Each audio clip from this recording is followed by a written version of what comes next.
থামুন, take a rest, take a breath and think about death. Think that you have to go back to your Lord. একটু বসেন না, একটু ভাবেন যে আমাকে চলে যেতে হবে, চলে যেতে হবে। এই কোলাহল, এই ব্যস্ততা, এগুলো থাকবো না আমি। সাইয়েদনা ওমর ফারুক বলেছেন, মুতু ক্বাবলা আন তামুতু, মরার আগে একবার মরো। হাসিবু ক্বাবলা আন তুহাসাবু আলাইকুম, তোমার হিসাব নেওয়ার আগে তুমি একবার নিজের হিসাবটা করো না।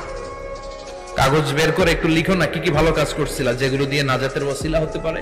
1 2 3, আর কি কি আকাম কুকাম করছো দেখো না, লিখে দেখো তোমার অবস্থাটা কি। মরার আগে একবার মরো। মরার আগে খাটের মধ্যে শুয়ে শটান করে চোখ বন্ধ করে একবার মরার ভান করে দেখেন কেমন লাগে। চোখটা বন্ধ করেন আর ভাবেন আপনি নাই, কি কি হতে পারে ভাবেন। আপনার ছেলে মেয়েরা কান্না জুড়ে দিবে, আপনার প্রাণের